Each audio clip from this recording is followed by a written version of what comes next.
everyone, welcome back to the channel Barrister Baba. So as you know that the AIB exam is soon going to be held. तो उसके लिए a lot of people are concerned, even though it is an open book test, but लोगों को काफ़ी concern है कैसे हम attempt करेंगे, कितनी किताबें हम ले जा सकते हैं, क्या सारी किताबें ले जानी पड़ेंगी और whatever the scene is. To understand what AIB is, सबसे पहले मैं बताती हूँ All India Bar exam is an exam जो कि हम अपने स्टेट्स में जब रजिस्टर करा देते हैं उसके बाद we have to give this exam.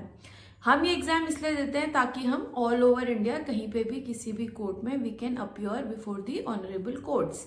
सो ये एग्जाम का पर्पस ये होता है. अब इसके बाद आपके पास एक प्रैक्टिस का लाइसेंस आ जाता है जिससे आप कहीं पे भी प्रैक्टिस कर सकते हैं.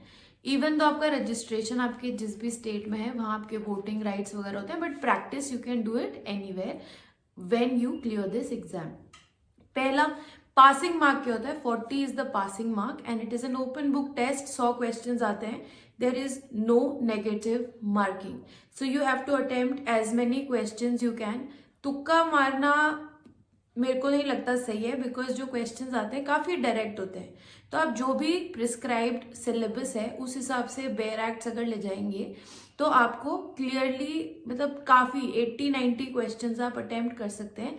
Even if you are slow at reading questions, कई लोग होते हैं जो काफ़ी स्लो रीड करते हैं. इवन MCQs, मतलब हर किसी का अपना अपना वो होता है. तो जो स्लो है वो भी इसमें अटेम्प्ट कर सकते हैं कम से कम 50-60 क्वेश्चंस. बट आप कोशिश करना कि एटलीस्ट 80-90 क्वेश्चन आप अटेम्प्ट करो एंड करेक्टली करो. करेक्टली कैसे करना है अब इस पे हम आते हैं. पहले हम सिलेबस देखते हैं. सिलेबस में आपका सबसे पहला है कॉन्स्टिट्यूशनल लॉ जिसमें 10 क्वेश्चंस आते हैं. सो कैरी और कॉन्स्टिट्यूशन. IPC है, IPC का बेयर एक्ट आप ले जा सकते हैं. 8 क्वेश्चंस IPC से आते हैं. CRPC से आपके 10 क्वेश्चन आते हैं. CPC से भी 10 क्वेश्चन आते हैं.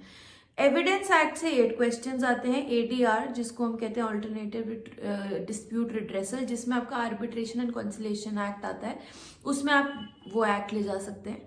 Then you have family law जिसमें आपके मुस्लिम लॉ, हिंदू लॉ होते हैं. हिंदू लॉ में आपका एक ही सेट आता है जिसमें आपके सारे हिंदू लॉज होते हैं, यूनिवर्सल का आता है. उसमें सारे, चाहे वो हिंदू सक्सेशन एक्ट हो, हिंदू मैरिज एक्ट हो, Hindu adoption and maintenance act हो, और सारे एक्ट मोस्टली उसमें गार्जियनशिप एक्ट और ये सब कवर्ड होते हैं.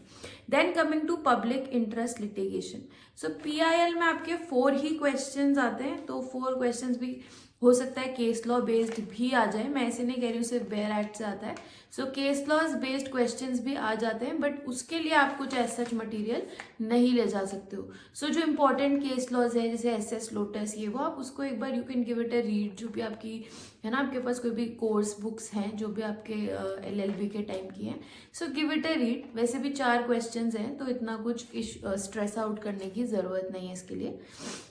Then coming to professional ethics and cases of professional misconduct under bar council of India rules. तो इसमें जो भी bar council of India rules हैं उसके क्लियरली सेक्शन दिए जाते हैं कि ये जो मिसकंडक्ट है या ये चीज़ कौन से एक्ट में, कौन से सेक्शन में प्रिस्क्राइब्ड है, कौन सा रूल है ये. तो आपको सिंपली अपना बेयर एक्ट खोलना है, ढूंढना है और मार्क करना है. Just it's pretty simple. Company law भी 2 क्वेश्चंस आते हैं. सिंपल सा एक बेयर एक्ट है, आप उसको ले जा सकते हो. डायरेक्ट क्वेश्चंस आते हैं. हाँ, अगर लिफ्टिंग द व्हील और इसके एक आध केस लॉ आ जाए वो अलग बात है, बट वो बहुत rarest of the rare cases में आते हैं.